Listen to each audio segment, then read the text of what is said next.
出来！ Hello, xin chào các bạn đã quay trở lại với review 5 phút. Ở cuối tập 47, sau khi Vương Lâm biết được kế hoạch nuôi dưỡng linh căn của đằng Hóa Nguyên, anh ấy quyết định sẽ diệt 9 tên hạch tâm của đằng gia trước. Mở đầu tập 48, chúng ta sẽ bắt đầu với hình ảnh đằng Hóa Nguyên đang ở cùng với Lâm Dịch thảo luận về vấn đề bồi dưỡng thiên tài. Những năm qua, Triệu Quốc đã để đằng gia làm hạch tâm, thế nhưng mấy trăm năm trôi qua vẫn chưa có ai đột phá hóa thần, điều này làm Lâm Dịch vô cùng tức giận. Thế vậy, đằng Hóa Nguyên không người hành lễ đáp, sứ giả đại nhân, đợi một thời gian nữa, đằng gia nhất định sẽ có hóa thần. Nghe vậy, Lâm Dịch gõ mạnh tay lên bàn quát, ghi nhớ những gì ngươi nói hôm nay, nếu không đừng trách ta vô tình. Cũng trong lúc đó, ở tại Vô Phong Cốc, không hiểu vì lý do gì, một tên đệ tử đột nhiên bị đánh ngã. Sau đó, người kia liền tiến lại rồi đạp một chân lên đầu của người kia quát, Vô Phong Cốc lần lượt mất đi 5 trưởng lão, đừng tưởng ta không biết chuyện gì đã xảy ra. Dứt lời, người kia đằng đằng sát khí sau đó đánh bay một gã đệ tử về phía xa, khiến hắn ta suýt chút nữa mất mạng. Thế nhưng, cũng đúng vào lúc đó, từ phía xa, Vương Lâm đi tới, từ thanh âm lạnh lùng mang theo sát khí cũng liền vang lên. Thế vậy, cái tên áo vàng nhạt của đằng gia gần giọng quát, người đến đây có việc gì? Nghe thế, Vương Lâm lạnh lùng đáp, Vương Mộ đến để lấy mạng người đằng gia. Dứt lời, Vương Lâm như cũ liền bước từng bước về phía trước. Sau đó, cầm cấm phi trong tay, anh ấy liền phóng về phía trước. Nháy mắt sau, trận pháp bao phủ nơi này đã liền tan vỡ.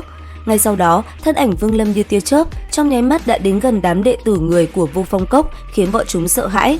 Trong lúc cấp bách, một tên đệ tử đã liền giấu tay sau lưng, rồi một tay bóp nát miếng ngọc báo hiệu cho đằng Cửu biết tin. Ở dưới lòng đất, đằng Cửu biết tin này, hắn ta cười lớn vẻ đầy khoái chí. Sau đó, hắn ta đột nhiên bóp nát miếng ngọc trong tay mình rồi nói, thú vị, thật là thú vị. Dứt lời, thân hình hắn cũng liền phóng lên, đứng giữa cái động kia và cười lớn. Sau đó, hắn ta lập tức phóng đi. Không lâu sau, trên trời cao ở nơi Vương Lâm đang đứng, một cỗ sắc khí nồng đậm hình thành một đám mây có màu máu xuất hiện. Thế vậy, Vương Lâm lẩm bẩm nói, đến rồi sao? Dứt lời, theo ánh mắt anh ấy nhìn về phía trước, thân ảnh của đằng Cửu đã liền xuất hiện. Sau đó, ở trung tâm trận pháp kia, đằng Cửu thanh âm tà ác của hắn ta vang lên quát, là tên nào muốn lấy mạng người đằng gia ta? Lời nói vừa dứt, hắn ta liền điều khiển đám mây đỏ kia bao phủ khắp đất trời. Chứng kiến sắc khí tỏa ra, Vương Lâm có cảm giác nếu như có thể bắt tên này là ma đầu, như vậy hắn ta chắc chắn sẽ trở thành ma đầu có uy lực cực lớn. Còn tên kia, nhìn Vương Lâm, hắn ta rất nhanh đã phóng ra công kích về phía anh ấy. Đáng tiếc, chỉ tích tắc sau, nó đã bị Vương Lâm phá đi. Thấy thế, tên kia tiếp tục lôi ra pháp bảo công kích về phía đối thủ.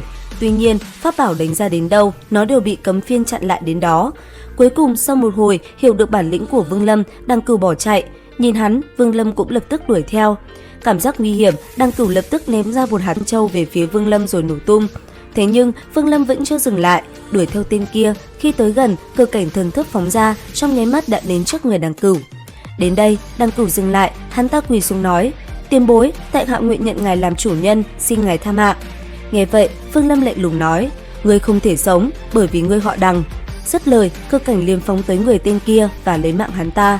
Còn linh hồn của hắn, nó đã bị Vương Lâm thu lấy để luyện chế ma đầu. Làm xong, thân hình lại một lần nữa phóng đi.